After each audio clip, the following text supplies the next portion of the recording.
Welcome to the show. My name is Charlton with Big C. This is Charlton and Big C Sports coming to you worldwide on the Big C Sports Network, on the #1 network in the United States of America. And Big C Sports has been voted the #1 sports show in the universe, according to Big C and them good old boys down south. I want to say bienvenidos to all of our listeners in Latin America, also across the pond, and London, England, as well as Paris, France. And of course, you good old boys from Canada, you know we love you in Africa, the Big C tribe, but there's no one we love more than you good old boys down south in the land of the free and the home of the brave, Big C, on a beautiful June 21st, 2018. How's it going for you good old boys down south? Charlton, could life be any better? I mean, we got the president going out there trying to figure out which lie he's telling, and it's resonating down here. I'm thinking about writing a book of lies. Yeah. You know how they got the book of spies up? Yes. I'm thinking about writing a book of lies. I know about, drizzling a little moonshine and staining the cover of it a little bit. Yes. Make it look like some tears. I might make a few bucks off of it. I tell you, like those lemonade, what they call those lemonade stands when kids want to go out and make money. You good old boys do the moonshine stands, and people are like, that's some good lemonade, but I'm kind of lightheaded, Big C. It's funny, I tell you, so much going down. A little steam going down. So much going on in the sports universe. Have a lot of good old boys trying to kick that soccer ball over there in Russia, and Putin's trying to grab it, so you got to be careful if you kick the winning goal. He might want to claim it for him. Also, in the United States of America, we kind of have an oxymoron in the land of the free, the home of the brave. We have Trump and some of the detainees that are in upstate New York, and then we have the NBA draft at the Barclays Center. So that's a little bit of juxtaposition. We know baseball, they're swinging the bat, and a lot of good old boys pay attention to Tuve and Trout. They're battling for who might just be considered the best player in baseball. And then it's all fair in the NFL as people are talking about what players are important, who's making the best move on their team. We'll all find out as we go along. I do want to say this segment is sponsored by your Northern California Cadillac dealers, home of the all-new Cadillac Escalade, the standard of the world. And when you go by and test drive yours, tell them Charlton and Big C sent you. Big C, in your neck of the woods, have you ever gone to a doctor just to get a checkup, Big C? Your thoughts? Well, Charlton, I've gone in, and, we have discussions. I don't know what he's going to lift up the checkup, but, we have discussions. I've explained to him that I have this and that hurting and stuff, and, he says, is there anything you want? I said, let me see your PO list, and, we'll go through that. Yeah, well, funny thing, I went to the doctor today just to get an MRI, and I was expecting to go there and put me in this lead suit and have me go behind this curtain. I wonder, why is it when they give you an x-ray, everybody hides but you? You're out there on your own, and they give you this lead coat as if you're a Superman or somebody. So they put me in this tube. And not only I felt like I was, if you ever watch Star Trek, when they load the full-time torpedoes, and they load them through this tube, Big C, before they shoot them out, they put me in this tube, they put some headphones on me, and then they put me in this tube for about a good 15 minutes, and they all left the room. I was wondering, why are they leaving the room? That make any sense, Big C? Well, it's one of this, the needs of the many outweigh the needs of the few. Yeah. Just like you said in Star Trek. Yep. Okay? So they can sacrifice one for the greater good. Yeah. And I've had multiple MRIs, Charlton, as well as x-rays. And as you say, you're the patient. Yep. Everybody else is hiding and getting protection. So you wonder how safe are these things that are supposed to be aiding you. Yeah. When you go in and, as you say, you get in the MRI tube. Yep. And it sounds like you're inside the engine of a car with everything clanging. Yeah. And they give you the headphones and the music now, but it's like you're still deaf when you get out. Yeah, it's an ironic twist of fate. So I bring that up because you got to trust doctors. You could always get a second opinion, but you got to trust them. There's a little pull muscle in my shoulder. I think I got it when I was trying to work out with some young lions at the gym, Big C. These young lions, they were bench pressing 400 pounds. I did that back in the day, but now I'm down to about 300 pounds on the bench. But my ego wouldn't let me say, wait a minute. You know how we talk about the young lion walks down the hill and said, let's enjoy all of them? The young lion tries to run down the hill and enjoy one. Well, I saw these young lions. They were bench pressing like 350, 400 pounds. I'm thinking, I can't look bad in front of my boy, So I stop up 400 pounds on the bench. I couldn't lift it. I thought they gave me something was wrong with the bar, so I lowered myself down to 350. And Big C, I couldn't lift 350. So I got down to 300 and I lifted it, but something was straining and it popped. But there was people standing around, kind of like fighting Ali. You're hurt, but you don't want to fall down. And Richard Pryor did a skit one time. He said, "Why should we fall?" Because my legs were in good shape, but the dude was beating them up. I didn't fall. I should have tapped out, but I didn't. You have a lesson I could learn from that, Big C. Your thoughts? Well, Charlton, every time I lay down on the bench, that's 300. Yep. Okay? So I know if I can get up off the bench, I can lift 300. Yes. So I got it covered. And all I got to do is add 125, and I'm out lifting everybody. I got 425 on the bench. Yep, that's funny, Big C. So we all learn our lessons. Life will teach you what the brain don't want to admit. Sometimes we got to use caution when we do things.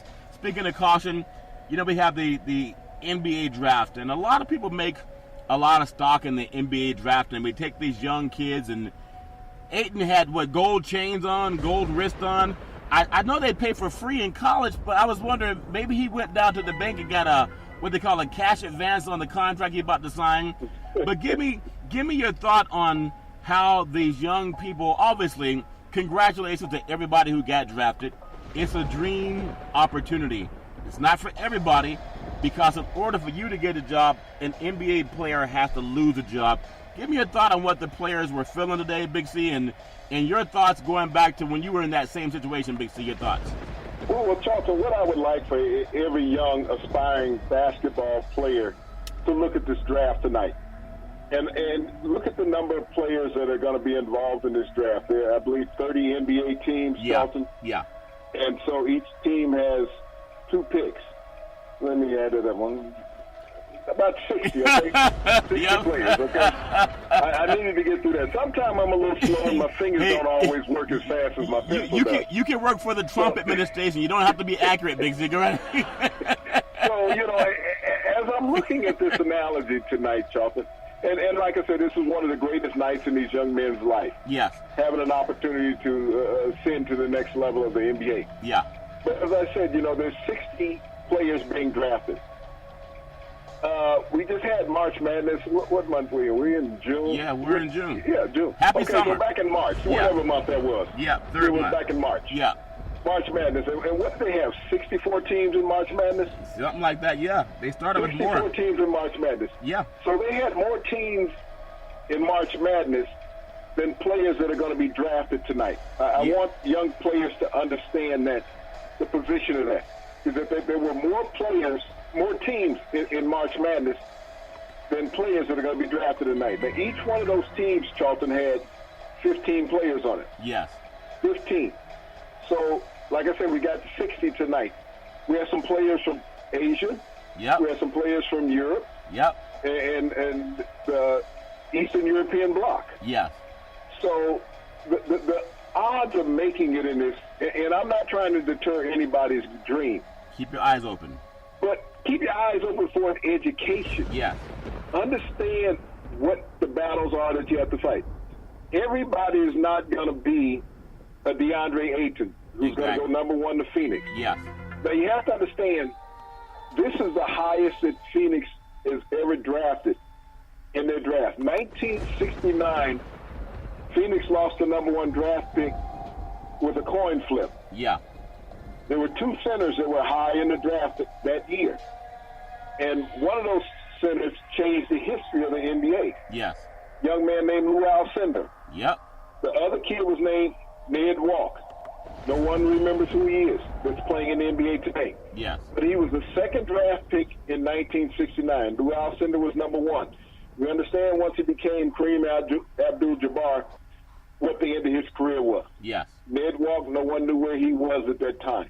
That's the last time that the Phoenix Suns drafted this high in the NBA draft. This is the first time they've had the number 1 overall pick, Charlton. And Ayton, is one of those players that can change the landscape. Yes.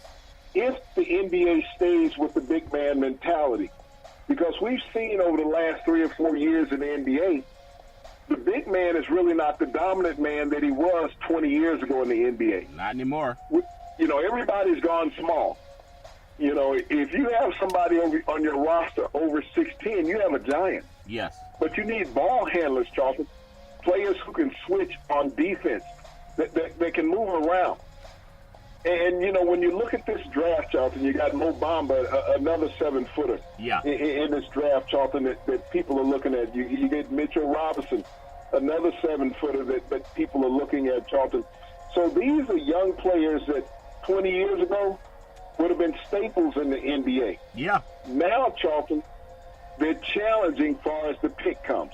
You know, I like the way you go back in history when you brought up Lou Alcindor and the guy that went behind him. Ned Walk. And I challenge a lot of people to even know who that person is. And the thing that I love, there's a love and a dislike about what's going on.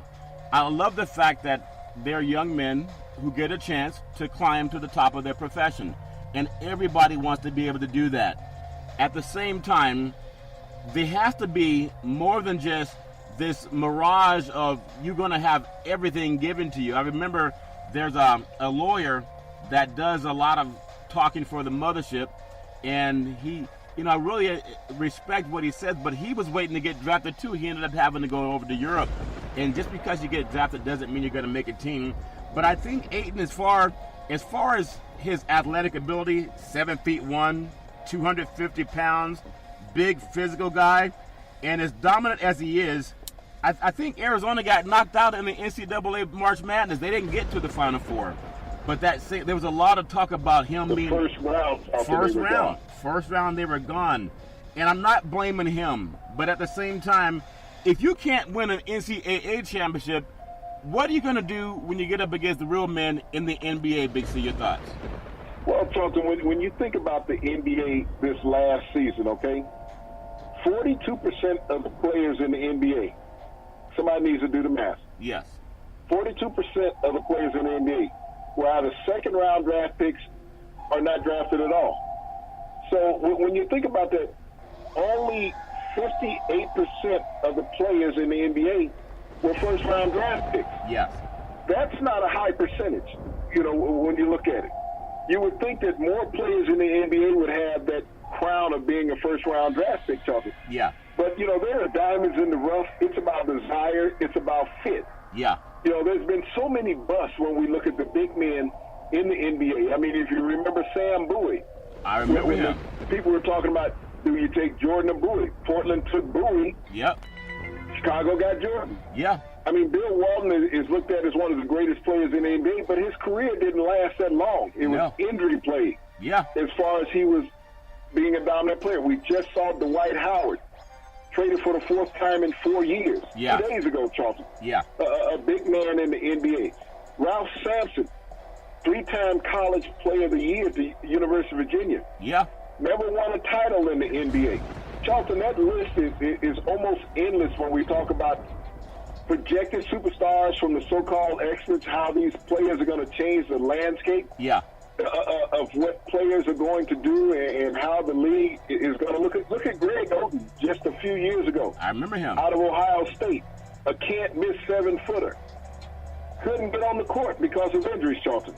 Let me ask you. When we think about these players, you know, hold your thoughts. You know that Ayton is going to go number 1 overall out of Arizona, so he doesn't have to do anything but drive down the street from the University of Arizona. Hold on, though. Driving down the street in Arizona, he might get racially profiled, Big C. We know what goes on in Arizona with our pile down there, them good old boys, Big C. Well, he might want to take an Uber. He might want to Uber.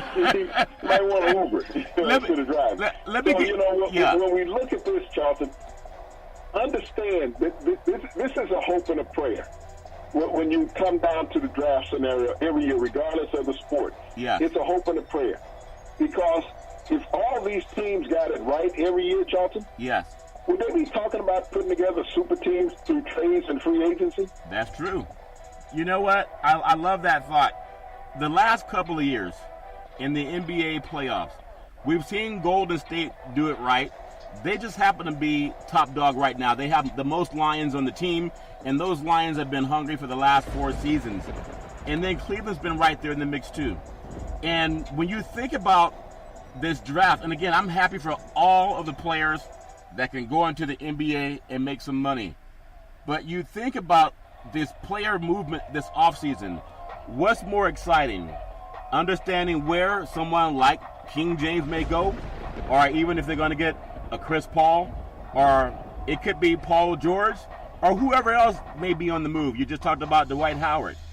That's more telling about what your team is going to do than getting Ayton to play in the NBA.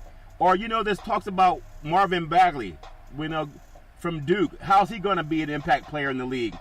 And I just know that of all the things that we hear on the news, who you're going to put on the unemployment line in the NBA is what you really got to think about. Phoenix has struggled a lot the last couple of seasons. Really haven't been good in a long time. But I want to get your thoughts on why there's so much emphasis on this draft when a lot of these players just simply won't pan out. Big C, your thoughts? Well, Charlton, when you think about the top 7 projected picks in the draft, yeah, the shortest one is 6'8", Luka Doncic out of Europe. Mm-hmm. He's been playing pro basketball since he was 13 years old. So when you talk about the most polished player available for the draft, it would be him out of Real Madrid. Yeah. So if you're looking at a player that can make an immediate impact, that's who you would take. He could be a rekindling of a Larry Bird, Charlton, with the ball skills that he has as far as handling and shooting. Same type of size. But we get so enamored with the guys that we see on these highlight reels on the Mothership and other sports shows, Charlton, is that we think because, well, I don't know if it's we, because I'm not French, and I really don't have to go to the bathroom right now. Oui, monsieur. Bonjour. A whole lot of it. Yeah. And, but, these players are sold on highlight reels. Yeah. Not always what they do in a game. When you break down a player, and I think college basketball is 40 minutes still. Yeah. Break down the 40 minutes, not the 40 seconds of highlights that they have in a game. Yeah. And I think that's where fans lose the transparency, because this is all they see. Wow, look at the dunk. Look at the pass. Yeah. Look at the three-point shot. Show me the defensive laps that he's having, Charlton. Yeah. Show me him not getting off the pick and roll. Showing him missing the open player on a pass, Charlton, that was cutting to the basket. Yeah.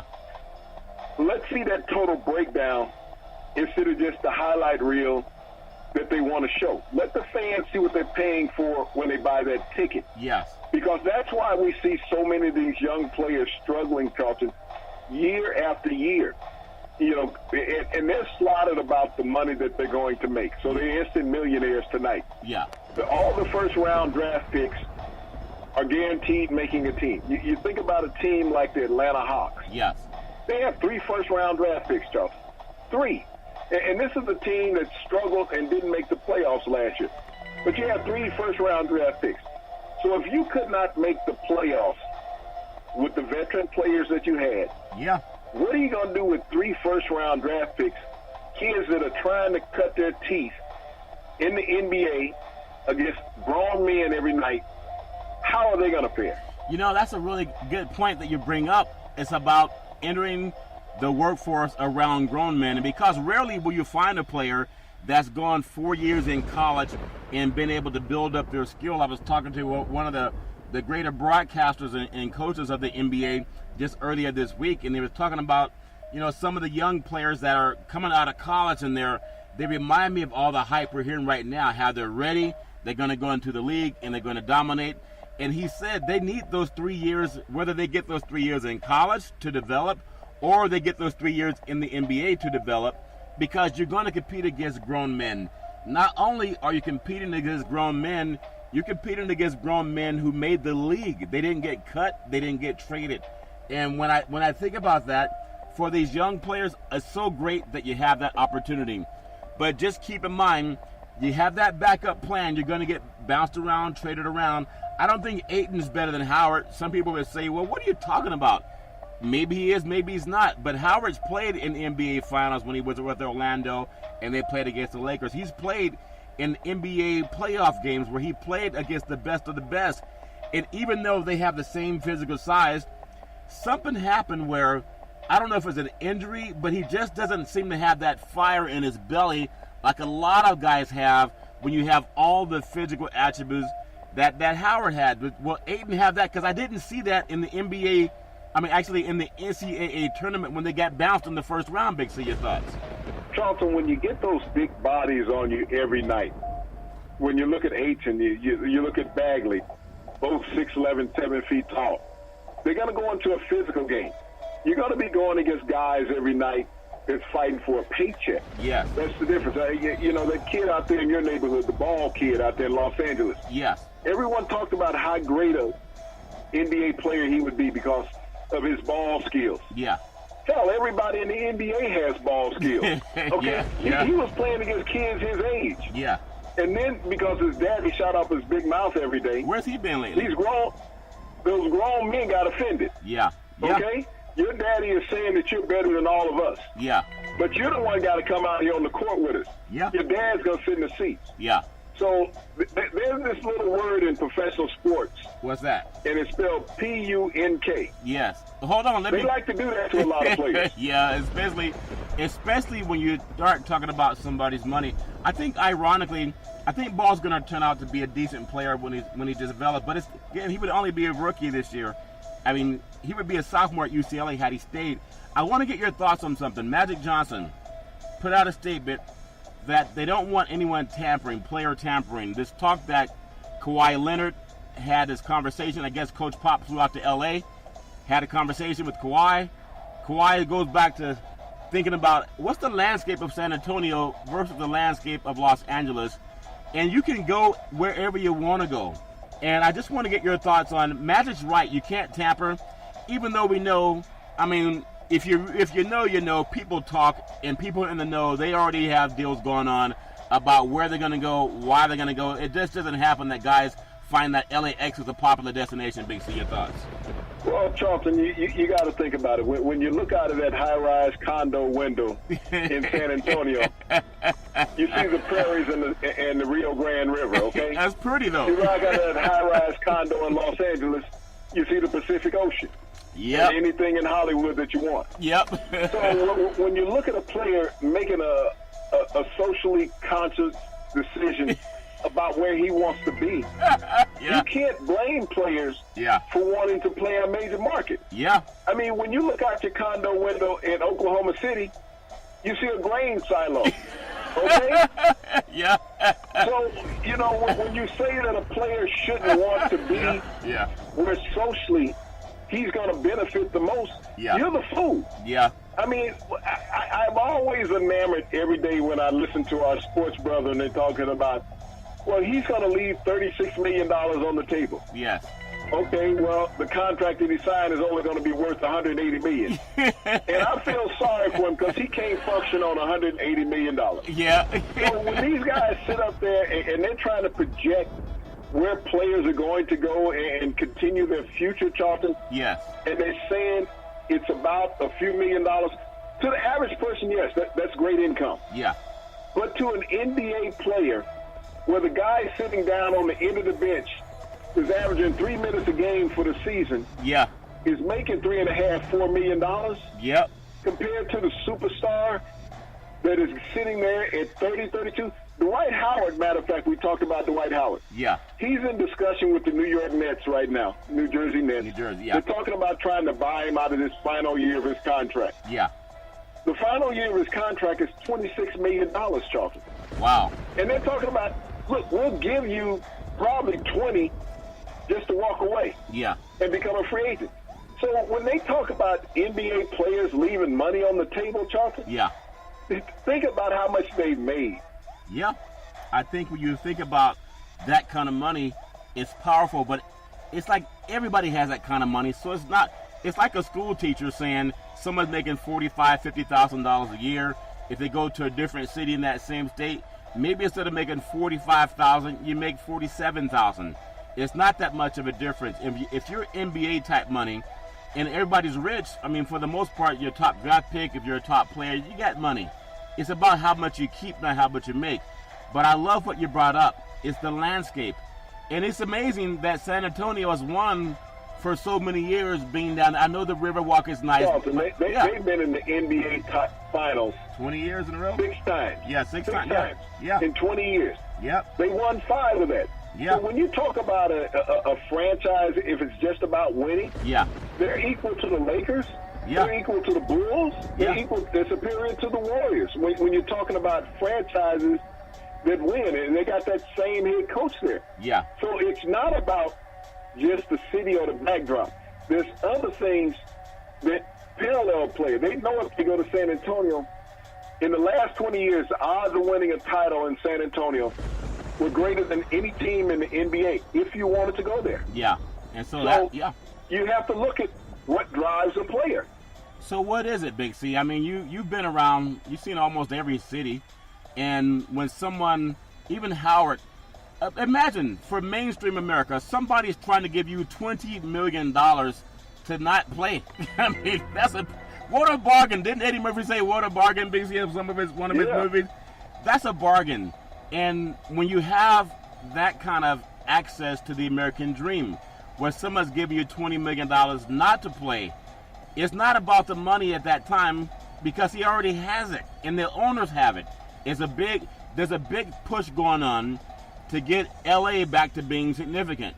And whether it's under Magic Johnson or not, they have always been significant on the West Coast. But you mentioned San Antonio has been just as successful over the last 20 years. But the landscape of LA has a lot more to offer. You got the movie stars.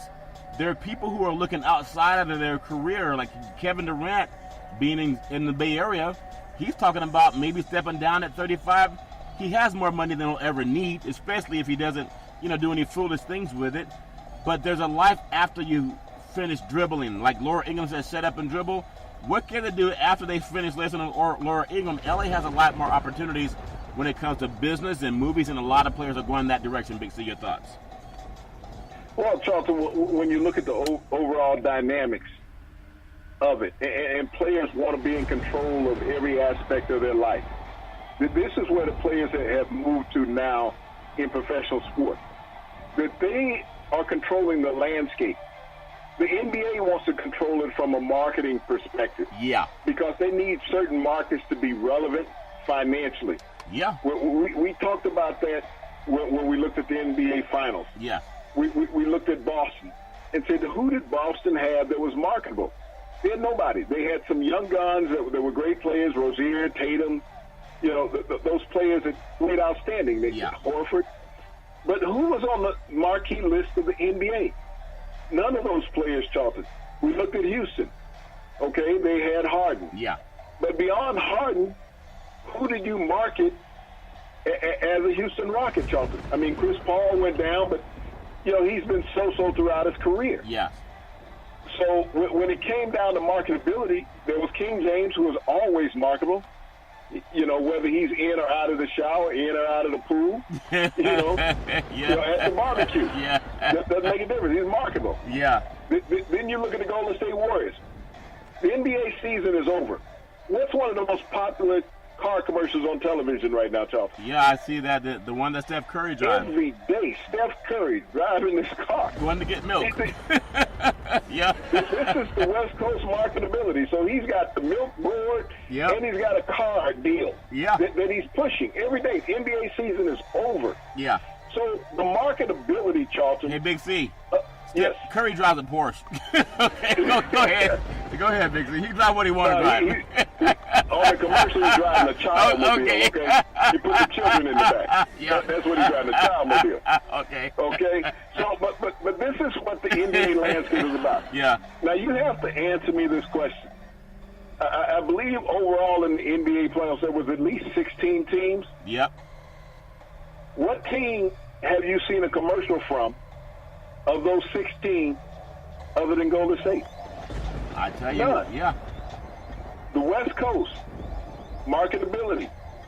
This is what the NBA strives for, Charlton. You don't see a commercial about anything in Milwaukee. Durant got one with Google. Yeah. Utah. Yeah. You don't see that. Toronto. You're not getting that, Charlton. San Antonio. Yeah. You're not getting these commercials. Miami. So when the NBA puts its foot down about the movement that it wants, yes, this is a money business. So if I'm charging a corporation for a commercial in the NBA Finals $10 million because of the reach that it's getting, Yes. this is the reason why I can offer Dwight Howard $20 million not to play. Isn't that something? And I want to bring up one more thing you brought up about Curry. He's a perfect image of the All-American kid. I know back in the day that was a Caucasian person, but as a person of color, he's the All-American image. Not only his father played in the NBA, now he's in broadcast. His mother, a great athlete. He has another brother, Seth, that also played in the NBA. And then being on the number 1 team in the NBA, in the number 4 media market in the country, and then you look at San Francisco, probably the Bay Area, the most beautiful region of the country, I would think, the Bay Area, just because of the mountains and all the good things that go on there. But when you think about how you're down south, you're not telling me commercials that you see with that guy. Who's that guy with the unibrow? The Davis with that eyebrow? They got some barbershops out in the West Coast he could come to, but that's a marketing thing for him, Big C. But you're down south, you hear Steph Curry market it more than the good old boys down south, Big C, your thoughts? And that's how it is, Charlton, when we're looking at the landscape. We do see Davis on a car commercial, an oil commercial. Yeah. But that's the limited, Charlton. He was eliminated early by the Warriors. Yeah. But I'm just talking about the landscape of people who could have represented the NBA in the finals. You saw none of these players in any endorsements, Charlton. And so that's what you look at and the NBA looks at. All professional leagues, Charlton, are looking at marketability. Yeah. Who do we have that we can put out there on this billboard that carries us into the next millennium, Charlton? Yeah. This is what these games are about. So when you hear our brethren in the media sitting there saying, well, he's walking away from a max deal. Yes. He has a max deal. Players are not walking away from money. The media does not know how these players are making all of their money. They're speculating. Yeah. It's not like they're sitting here, look at my profile and my spreadsheet. Yeah. I'm going to open up the door to you. I'm going to give you all of my financial wherewithal. Yeah. You're going to know everything about me. Hey, Big C. I want you to know that. Yeah, I know one of your favorite shows was Goodfellas. I don't know why you relate to that movie or that TV show, the Goodfellas, and how them good old boys really make money. They didn't always advertise that to the public, Big C. What are you saying that goes on in sports?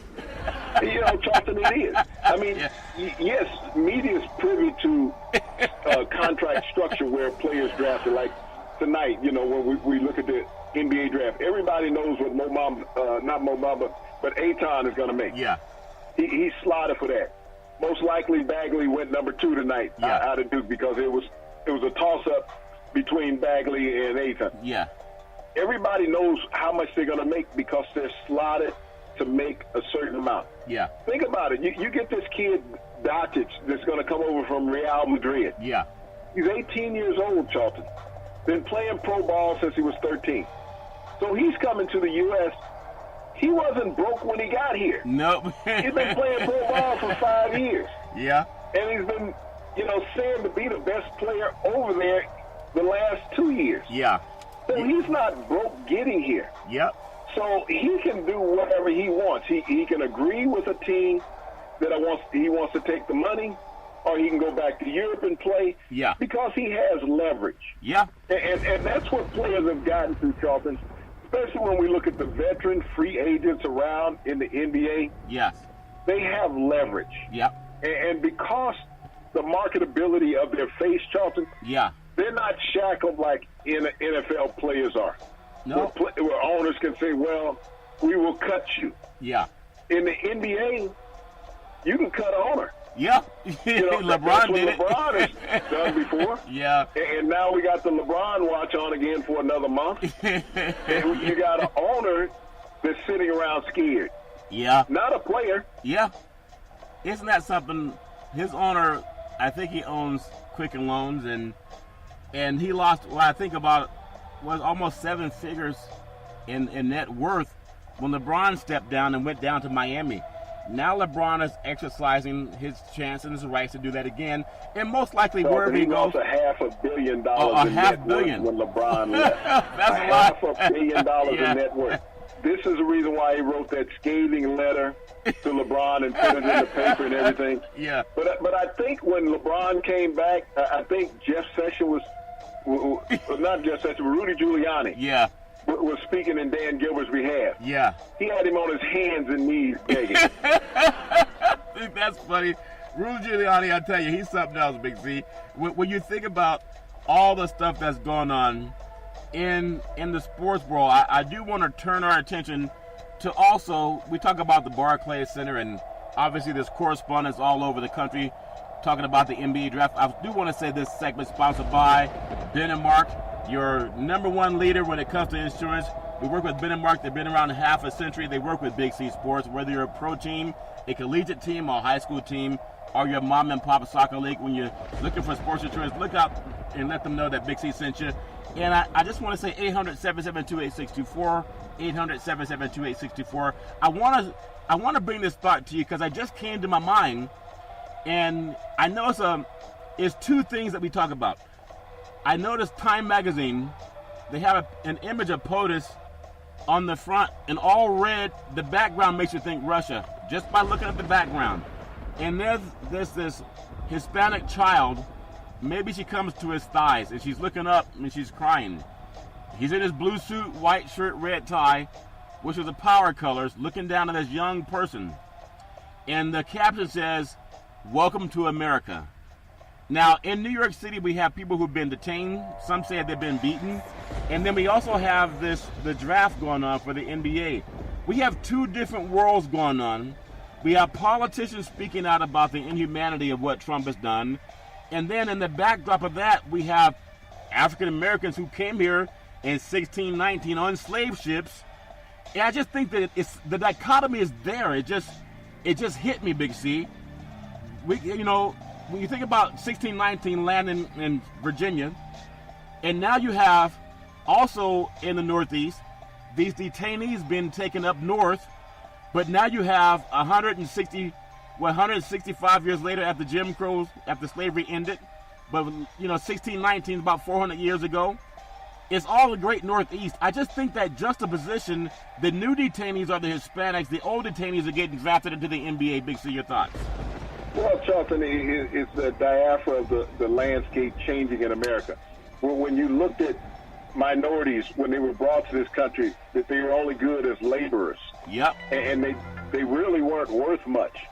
And now you look at those same people who imprison them, praise them all the time. Yep. Whether it's on Saturday or Sunday, the new church of America is athletics. It sure is. You're sitting there and praying and structuring your life based on what these minorities do. Your children are modeling themselves after these minorities, these same people that you said weren't worthy of being citizens. They dictating what you do financially and emotionally and clothing-wise in this world. So that's how the dynamic of America has changed. But I wish our politics would change the same way that the sports landscape has changed, Charlton. Yeah. That the political part of America, the social part of America, would praise these minorities. How influential they are in society, how positive they are in society, Charlton, because they are. They're very dynamic. But we keep seeing these situations, Charlton, on the news, just as today, where police officer shot a young man from a traffic stop. He got out of the car and ran. He was shot 3 times in the back up in the Northeast. Was he Caucasian? He was a young African American. He was 17 years old, Charlton. He was the passenger in the car. He gets out of the car and flees after this traffic stop. A police officer that was just sworn in today, took this young man's life. Not understanding sensitivity to life or even culture, Charlton. Wow. But your first reaction because somebody is fleeing is to shoot him in his back. You don't give him a chance. You don't take the time to run him down, cuff him up. You just kill him because you have a gun. You commit murder, and you say it's under investigation. Just so happens somebody's videotaping this traffic stop out of the window of their apartment, Charlton. Wow. And it made the national news. You can watch all the news outlets tonight. It's going to be on there. thing that appalls me the most, every time this occurs, Charlton, Yeah. and I'm not saying because this is Black Life Matters, White Life Matters, Human Life Matters, Yeah. is that these police chiefs always come out and say, we don't have the whole story. The video doesn't cover everything. It just shows the young man running, the officer getting out of his car, firing across the hood of his car, shooting the young man in the back 3 times. Wow. But that's not the whole story. We don't have the audio. Well, he never got a chance to approach him, Charlton. He was unarmed and had his back turned. That's incredible. You just made me think about something. Whenever we look at all the people clamoring around this draft to see what black kid's going to get drafted first by what organization, and you're never going to hear what we're going to say right now on any mainstream sports show, and I don't even know if Big C knows because we don't script our show. It's just real talk. I look at the love and the TV time that they'll have for parading African-American athletes across the stage so we can see what owner, none of them are African-American, are going to buy that athlete's services.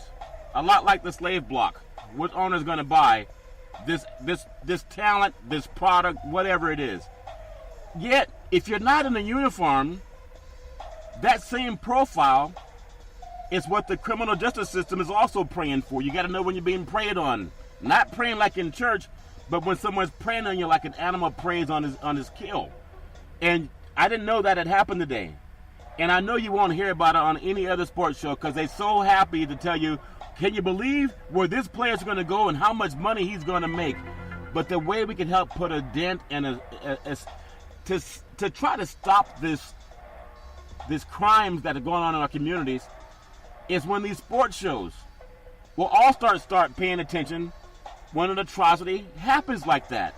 Don't just make it Big C Sports or CNN News or the local news, because if they let people know the image built up of the African-American athlete is intentionally built up that way. When you dehumanize somebody, it's easy to take their lives.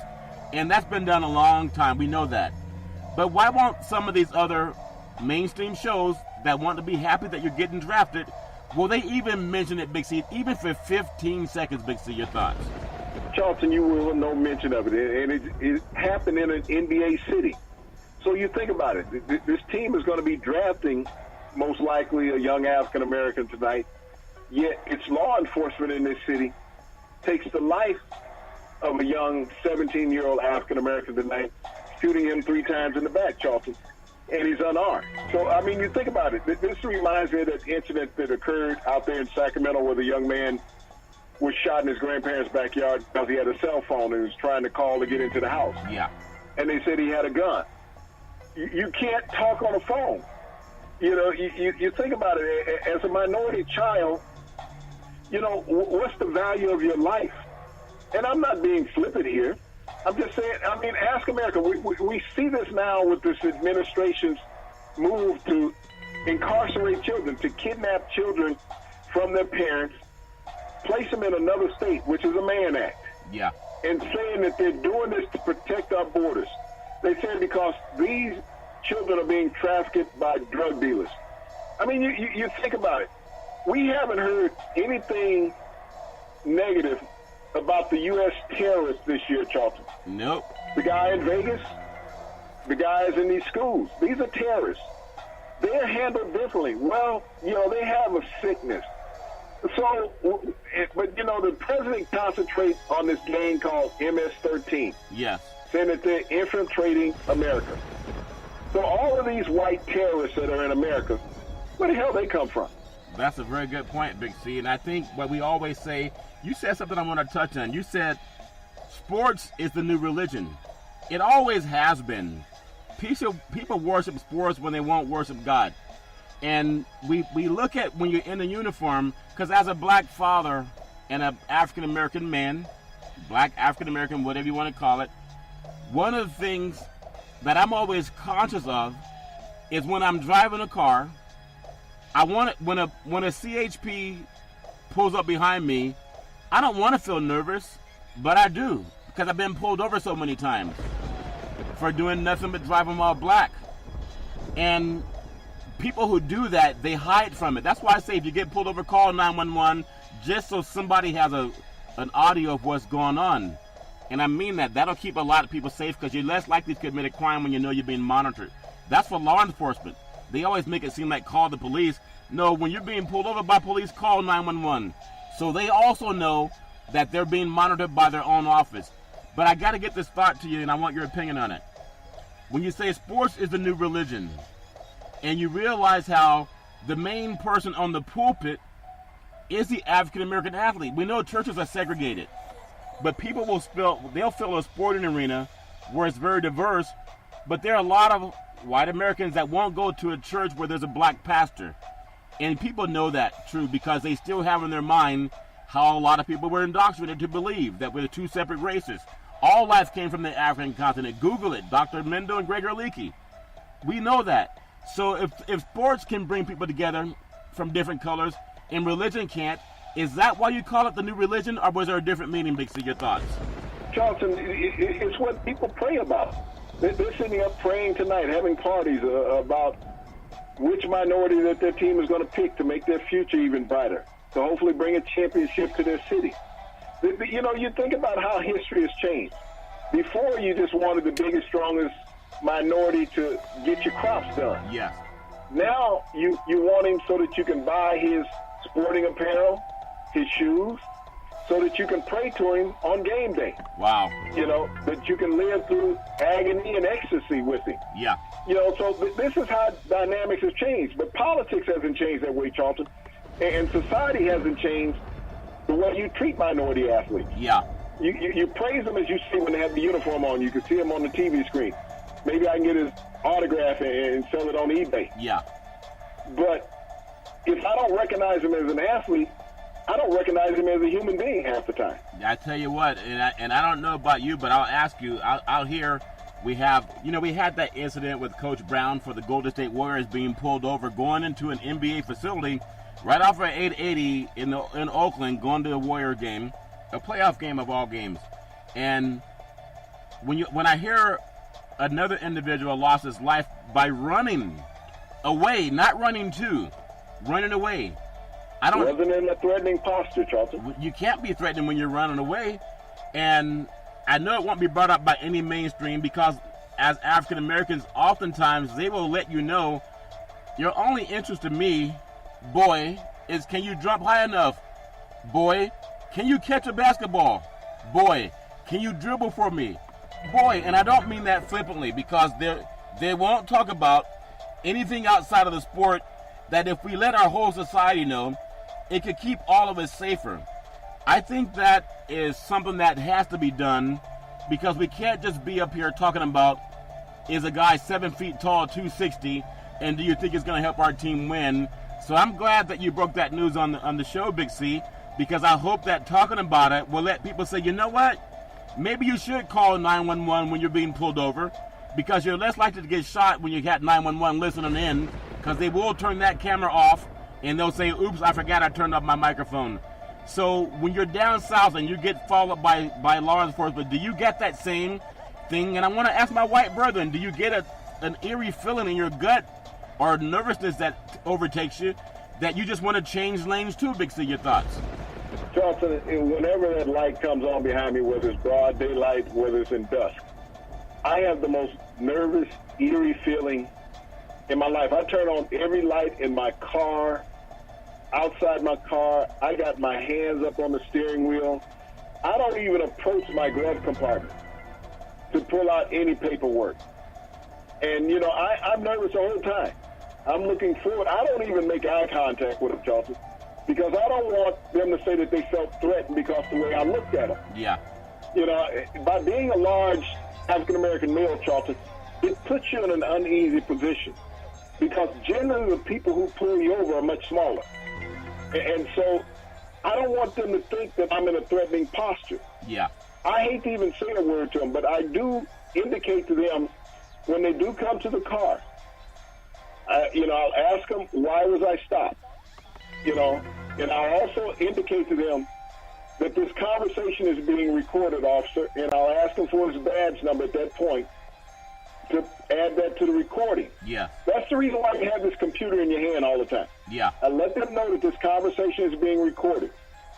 And I need to know their badge number so that we can continue on at that point. Yeah. So if they want to be civil, we can all be civil there, Charlton. But I don't want to give them any reason to say, okay, you did or said something to me, because I want them to know that this is being audio recorded, Charlton. Yeah. So that if anything transpires, at least we both have a record on whether he has his mic on often. You know, yeah, I'm glad you mentioned that, because for every African-American athlete, and this is why I have a dislike for people who act dumb. Don't let people typecast you into thinking you're just an ignorant person that's going to talk about the score. When we hear what just happened, the gentleman in Milwaukee, what just happened today, I know it's happened to several other people of color. It may have happened to mainstream too, but we know they're not 7 times more likely to be falsely accused of a crime.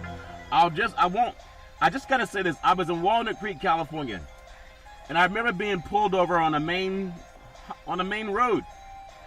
And the officer said he pulled me over, asked me driver's license, registration, and I just asked politely, "Can you tell me why you pulled me over?" And he said, "You had your high beams on." And I said, "Why didn't you give me a courtesy click? They're not on now." He said, "Well, they were on when I saw you." He made a U-turn. Not only did they pull me over, there were 3 other squad cars that surrounded my car in Walnut Creek, California. You know, land of the free, home of the brave, East Bay, Northern California. And I'll never forget how that made me feel. All I thought about was they had guns, and each car had 2 officers. They all had a gun. That means there were 6 guns to pull over an African-American driver, because when the officer saw me for those 3 seconds passing by the car, I had my high beams on and I clicked down the low. Normally when you do that, people give you a courtesy click. You don't get surrounded by 3 squad cars. So that's why when I hear my black brethren on sports shows, and they don't talk about that too, that's more reality than somebody getting a $100 million contract. Big C, your thoughts? Charlton, is that everyday life that you struggle with. I mean, I drive all the time, and people are flicking their high beams down, and I got to flick to get them to put them down, Charlton. It's a courtesy. But I don't see it as a reason to get pulled over. I mean, it states it in the driving manual when you take your driving test, Charlton, that you have to lower them within a certain amount of time. And a lot of times with all this technology and these new vehicles, Charlton, there's so many lights on the dash, you don't know what's on. Yep. You know, yeah. With the computers on the dash and all the fantastic colors that they have now. Yeah. So it really, enamors a lot of people when they're behind the wheel. Yes. But as you say, the courtesy to say, hey, the little flick. But, you don't think that you've committed a felony. I mean, when you have 3 to 4 cars around you, that's normally a felony stop. Yep. And for a simple high beam, and we, just like today with this young man that's 17, he's pulled over, they said, because he fit the description of a car that was in a drive-by. Yeah. This is what they said. He wasn't driving, though. He was a passenger. And he ran. And they said, well, why did he run? We don't know, and we'll never know that, why he ran. Yeah. But is running a justification for being shot in the back 3 times in America now? No, I tell you what, Big C, there's something that happened, and so congratulations to all the players in the NBA getting yourself drafted. But please don't be the dumb ones that get on the air and don't act like some of this stuff that we just talked about happens. If you really want to keep your kids safe and even educate mainstream when they say Black Lives Matter, when some people say, well, all lives matter, I just challenge my mainstream brethren, Caucasian Americans. Tell me when you've had 3 squad cars, 6 guns surrounding you for driving with your high beams on. Do that before you say all lives are treated the same. Big C, Jameis Winston, suspended. I guess they're looking at suspending him from the NFL for allegedly something that he'd done with an incident in Phoenix, Arizona. I just find it ironic that a lot of these NFL owners who endorse Trump, who has kids locked up in detainment camps, separated from their parents, even though he signed that law yesterday, they still have not reunited those kids with their parents. How is this league going to suspend anybody when they give money to a man who's so draconian? Big C, your thoughts? Well, Charlton, this is an ongoing investigation. that an investigator looked at this incident, Charlton, and said she could not find any evidence for this to be prosecuted.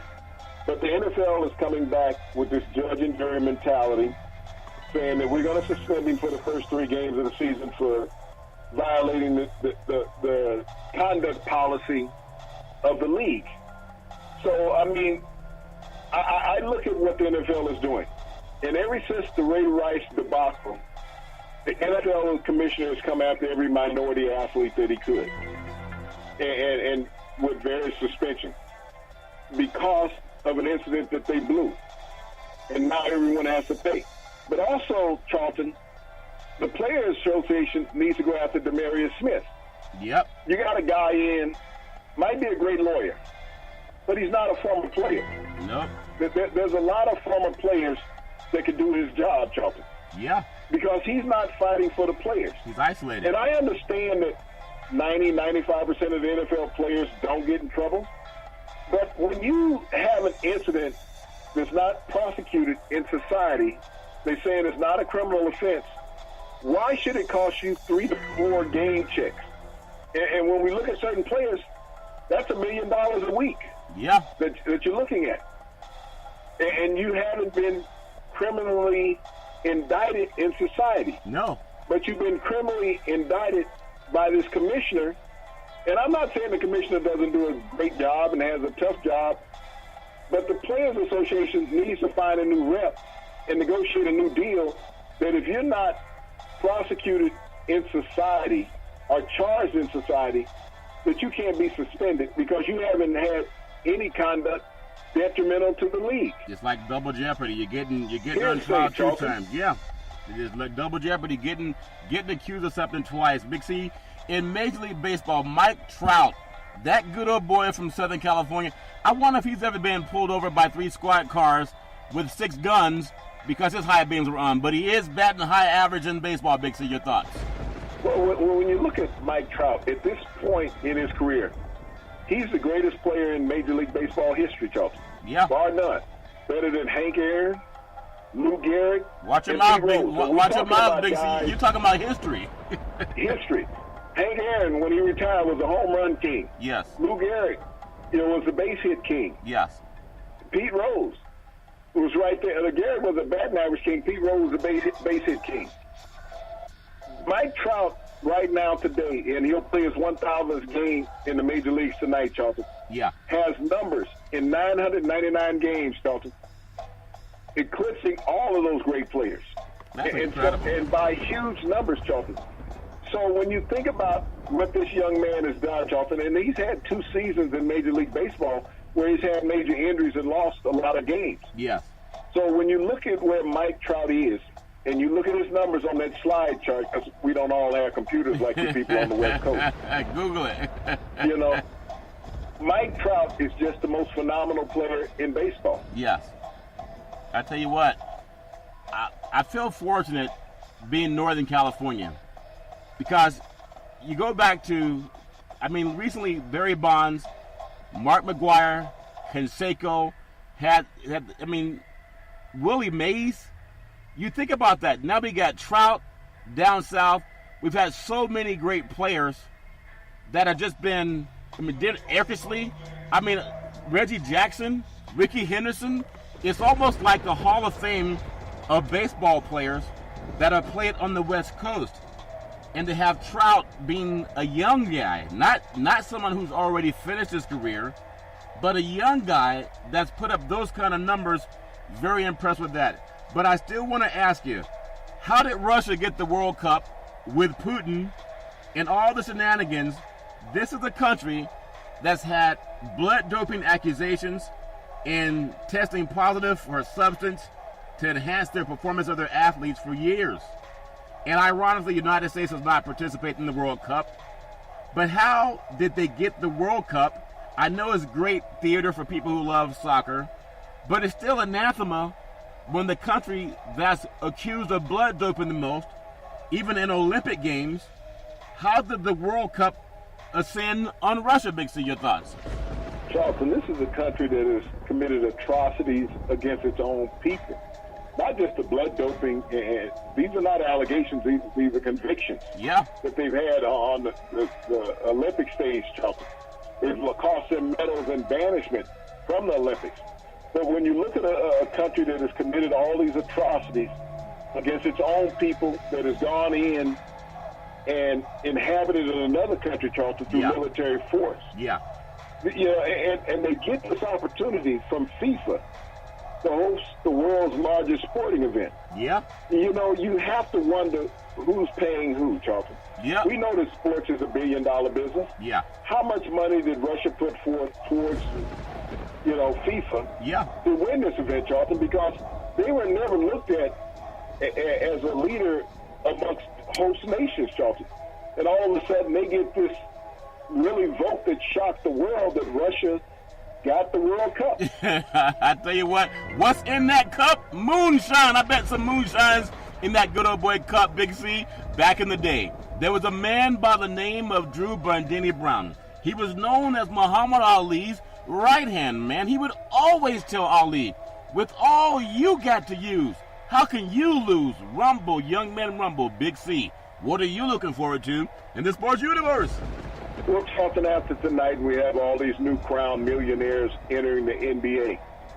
I hope that the NFL makes a gesture towards humanity and society to let young players know that the opportunity to succeed in the NBA versus the number of teams and players that are being drafted and players that are available for the draft is minimal, and put more emphasis on education. Yes. And stress that amongst the players. That's a very good point. We wish everybody success.